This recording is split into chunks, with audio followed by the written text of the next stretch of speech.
De ETV2, hoy con el Carrequín Podemos, con Pilar Garrido, cabeza de lista del Carrequín Podemos por Guipúzcoa al Congreso. ¿Qué tal, Egunon? Egunon, buenos días. De nuevo, casi parece que vivimos aquí usted y yo, sí. después del debate de anoche. Le iba a preguntar quién ganó el debate, pero estando usted tampoco sé si se va a mojar. Bueno, no se trata tanto de ganar o de perder, ¿no? Yo creo que hubo un debate, ¿no?, interesante, donde se expusieron, ¿no?, propuestas, medidas, donde hubo una cierta confrontación, pero siempre dentro de unos límites y del respeto, que es lo importante. ¿Algún candidato de los rivales, por así decirlo, le sorprendió especialmente, para bien o para mal? No, yo creo que ninguno de ellos me sorprendió. Prácticamente ya, también es verdad que como estamos, ¿no?, al final de la campaña hemos tenido ocasión de, ¿no?, de rozarnos y de debatir y por lo tanto, bueno, pues los argumentos yo creo que se van repitiendo. En su porra electoral, para los que no vieron anoche el debate, al final hicimos una porra electoral en la que cada candidato nos dijo lo que va a sacar su formación o lo que creen que va a sacar su formación en las elecciones del domingo. Usted, Pilar Garrido, el Carrequín Podemos, fue muy conservadora, digamos, que si no recuerdo mal, puso 6 y 71, lo que ahora mismo tienen.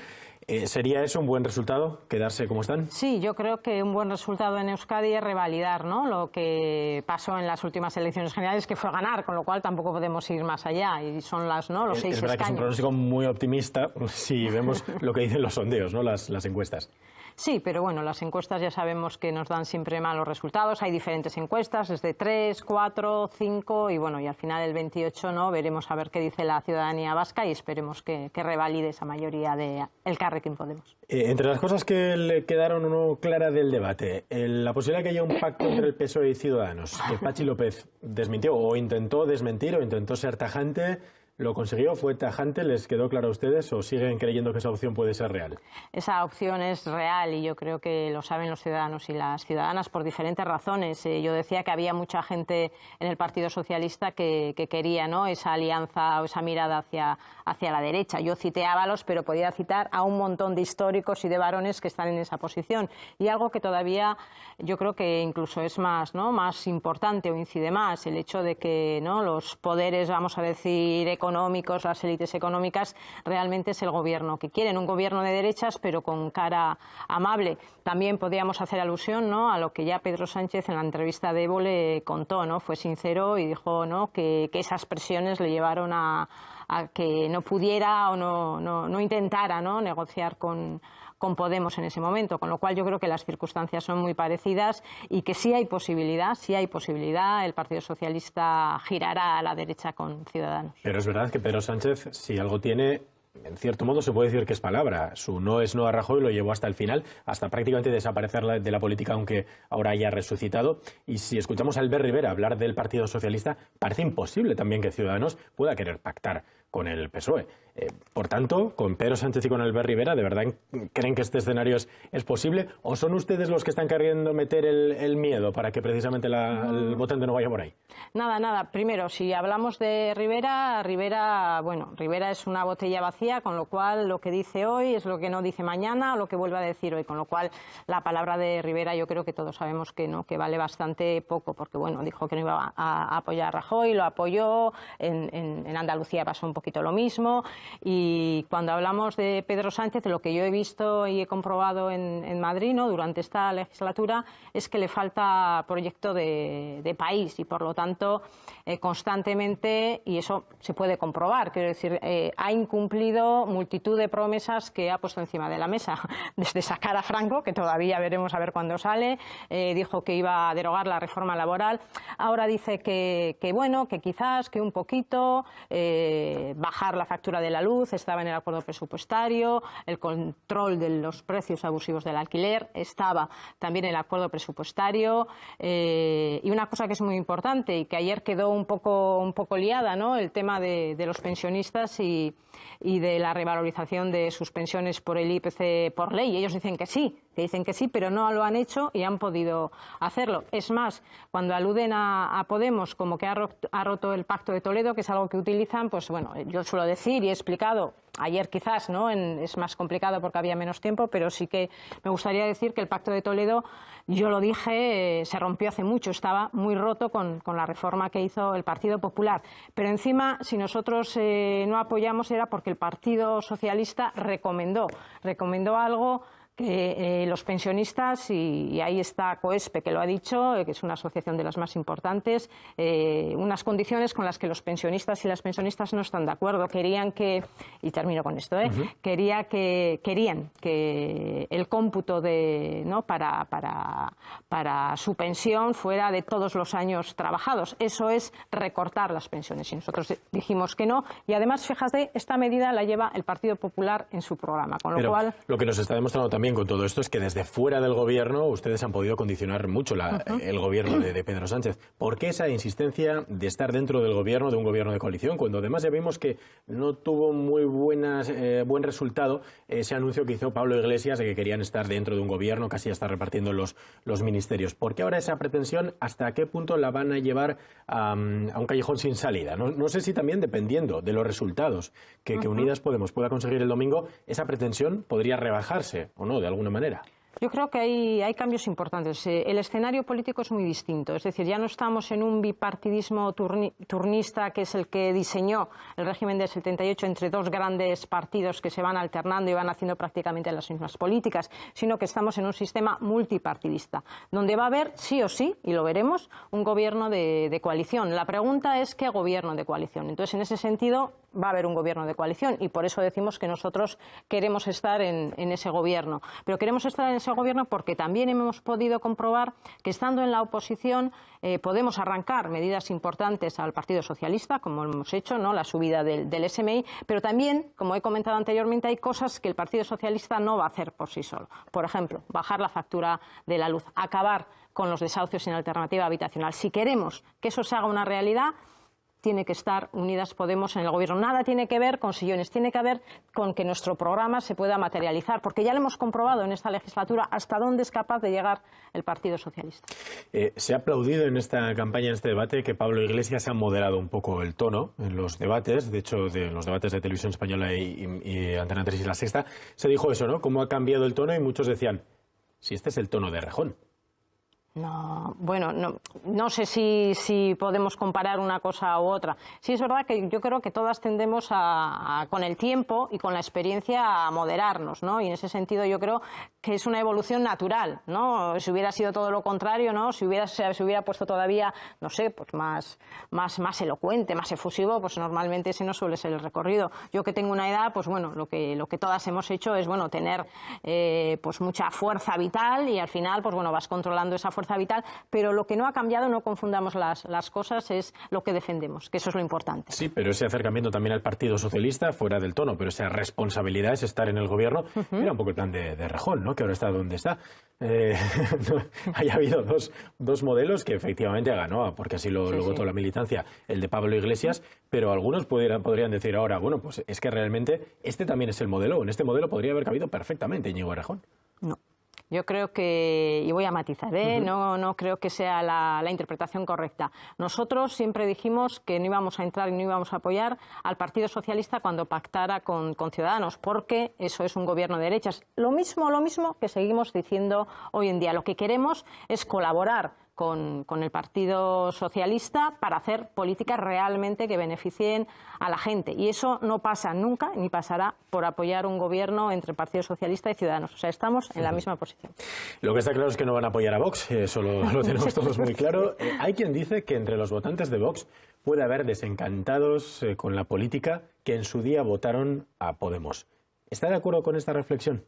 Pues no, tampoco estoy de acuerdo con esa reflexión, y con toda humildad yo creo que Vox no es un partido nuevo, no tiene nada que ver con la derecha o la extrema derecha de Salvini o de Le Pen, no tiene nada que ver. Estamos hablando de una escisión, vamos a decirlo así, del Partido Popular, que estaba ahí, que estaba un poquito más calladita, y que por lo tanto no tiene nada que ver con el descontento, digamos, de las clases populares, sino que realmente las políticas que defiende Vox, que las está haciendo en Andalucía, tienen que ver con la defensa de los intereses, digamos, de las élites económicas, con lo cual ese trasvase, no digo que no pueda darse en ningún caso, pero no es el normal. O sea, el Partido Popular y Vox son lo mismo, con caretas distintas y defienden los mismos intereses, que son los intereses de las élites económicas.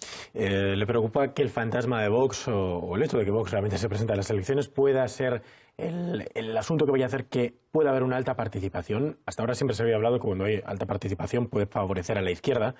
De momento habrá que ver qué participación hay, pero sí que es verdad que por el voto por correo estamos viendo unos datos abrumadores, datos históricos. Sí. Cierto que estamos en Semana de Pascua, eso también es verdad.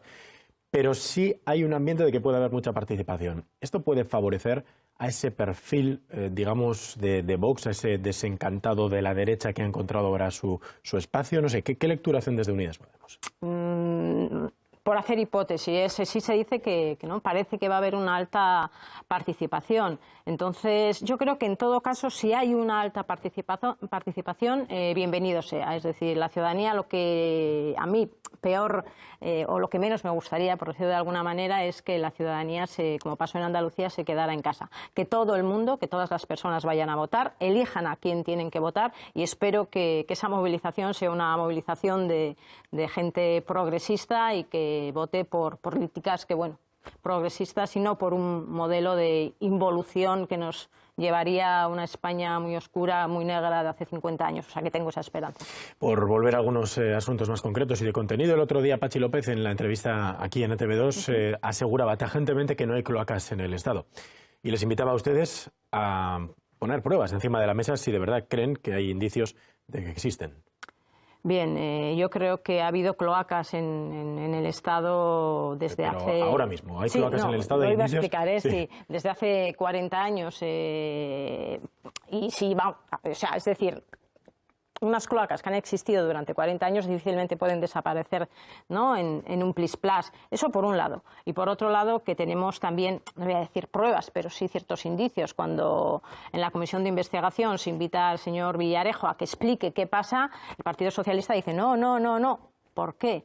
Si estamos hablando del alto cargo que trabajaba en Moncloa, que ha sido imputado, pues no sé, algo haría, ahí estaba, lo nombraron. Quiero decir que por buscar y por responder al señor Patxi López con ejemplos concretos, yo creo que las cloacas están ahí, y además creo que para limpiar las cloacas y para caminar hacia un Estado verdaderamente democrático, creo que ahí Unidas Podemos puede hacer un papel importante, porque no tenemos mochilas, porque tenemos las manos libres y porque realmente creemos que hay que caminar hacia un Estado verdaderamente democrático. ¿Y qué papel puede jugar Unidas Podemos, por ejemplo, en las transferencias, en el cumplimiento del Estatuto de Gernika? Un papel que hasta ahora, quizá oficialmente sobre todo, se lo lleven el gobierno español y el gobierno vasco, pero en materia de partidos, en Euskadi es el Partido Nacionalista Vasco quien lleva la bandera. Desde Elkarrekin Podemos o desde Unidas Podemos, ¿qué papel se puede jugar ahí? ¿Cuáles van a ser sus peticiones? Bien, yo creo que uno de los trabajos, por decirlo así, o encargos que tenemos cuando llegamos a Madrid es exigir de una manera clara el cumplimiento del Estatuto de Autonomía del País Vasco, decir que llevamos 40 años de retraso y colaborar en todo lo que podamos en que esas transferencias se hagan efectivas. Y ahí añadiría algo más, es decir, no es lo mismo que desde Euskadi se pidan transferencias a Madrid y que en ese gobierno en Madrid esté el Partido Popular, bueno, Partido Popular, Vox, casi yo ni lo pediría, pero que esté un Partido Socialista que también ha sido reticente, o esté Unidas Podemos, que una de nuestros objetivos, desde luego, es defender el autogobierno vasco, y en ese sentido, como no, vamos, empujar que al final las transferencias pendientes, que son unas cuantas, pues se hagan efectivas. Y paralelamente también defenderán una consulta por el derecho de autodeterminación o un referéndum. Bien, esto habría que contextualizarlo. Realmente hay un conflicto político, siempre hemos dicho que en Cataluña hay un conflicto político y que tiene que ser la vía dialogada, tiene que ser una vía democrática la que llegue a una solución. Y en ese sentido volvería a decir lo mismo, es decir, encontrarte en el gobierno un partido que es capaz de entender que el Estado español, es un Estado plurinacional y entender que los catalanes y las catalanas tienen derecho a decidir cómo quieren relacionarse con el Estado español, yo creo que es un gran avance. Es decir, salimos del choque de trenes, salimos de este impasse que ha hecho además mucho daño, y haremos todos los esfuerzos posibles porque esa vía democrática salga adelante. Si eso al final tiene que concretarse en un referéndum pactado, se concretará. Claro que aquí sus posibles socios de gobierno, el Partido Socialista, no da su brazo a torcer en absoluto. Por tanto, ¿serían ustedes quienes pudieran de alguna manera convencer a Pedro Sánchez para decirle que esta es la vía? Yo creo que hay que hacer un trabajo. Es verdad que ahora mismo el Partido Socialista está lejos. Igual que digo que mira a la derecha, pues en este caso también mira hacia otro lado y no creo que ha sido un partido que no ha tenido altura de miras para ver lo que venía y para enfrentar una cuestión que es muy importante, que era la cuestión territorial. En ese sentido también nos tocará, como ya lo hemos hecho con otros temas menores, como el SMI, es decir, realmente Pedro Sánchez no quería subir el SMI a 900 euros. Pablo le convenció. Es verdad que es un ejemplo pequeñito, pero intentaremos también convencer al Partido Socialista que sí o sí la vía de resolución tiene que ser dialogada y que llevamos ya mucho tiempo de enfrentamiento y hay mucha gente sufriendo. Anoche en el debate en las redes sociales nos afearon haber tocado dos temas verdaderamente importantes y que es verdad que quizás en una campaña electoral no aparezcan tanto, aunque luego en la vida cotidiana de cada uno están ahí día a día, ¿no? Es la cultura y la educación. Rapidísimamente, ¿qué propuestas tiene Unidas Podemos o Elkarrekin Podemos desde aquí, desde Euskadi, en materia de educación? En materia de educación, bien. Sí que es verdad que es una transferencia que, como sabéis, está transferida, con lo cual aquí no quiero que otra vez el señor Esteban me vaya a decir que le voy a quitar alguna competencia, pero sí creemos que nuestra defensa es una defensa clara de la educación laica, pública, y en ese sentido hay un tema que nos preocupa mucho y en el que hemos hecho mucho hincapié. Por un lado, en una financiación suficiente de la educación para todos y todas, en que se educa a nuestros niños en igualdad. Ahí hablábamos de meter la asignatura de feminismo. El feminismo está de manera transversal en todo el currículum, pero yo creo que meter una asignatura sobre feminismo para educar a nuestros niños y a nuestras niñas. Anoche en el debate hizo mucho hincapié usted precisamente en esto del feminismo. Sí, en igualdad yo creo que es importante porque vemos los resultados y las cosas que están pasando. Y también nos preocupa mucho los índices de segregación, no solo segregación socioeconómica, que se da en algunas escuelas públicas, que al final se convierten en guetos, sino también otro tipo de segregación, como es la segregación por sexos, que desde luego no debería de recibir ni un euro público. En materia de cultura, rápidamente en un minuto, ¿qué nos diría? Pues en materia de cultura también hay muchas cosas que hacer. Igual mirado desde una perspectiva más de Euskadi, yo creo que hay que profundizar en el uso del euskera y en eso me referiría al esfuerzo que debería hacer la Administración central en sus delegaciones para que aquí también el euskera fuera parte de esa Administración central. Y también hablaría, por ejemplo, en ese mismo sentido de la judicatura, de los fiscales. Es decir, yo creo que, si no recuerdo mal y no me equivoco, el uso del euskera está alrededor de un 7%. Eso no puede ser. Por lo tanto, yo creo que es una asignatura pendiente. Además, bueno, pues yo creo que hay que apoyar el cine. Yo creo que hacer cine en lenguas, en las diferentes lenguas del Estado español, en este caso en euskera, es una herramienta para cohesionar, para contar nuestra realidad y, por lo tanto, un apoyo al cine en euskera. En este caso tenemos ejemplos de Andía, o sea, bueno, Lorea, una serie de películas que han triunfado. Y, por otro lado, también algo que se ha trabajado durante esta legislatura en el Congreso es el estatuto del artista, porque realmente son trabajos muy bonitos, pero viven en una situación bastante precaria y falta de derechos, o sea que ahí también hay un trabajo para hacer. Estamos ya en la recta final de esta entrevista. Prométame que no va a haber segundas elecciones.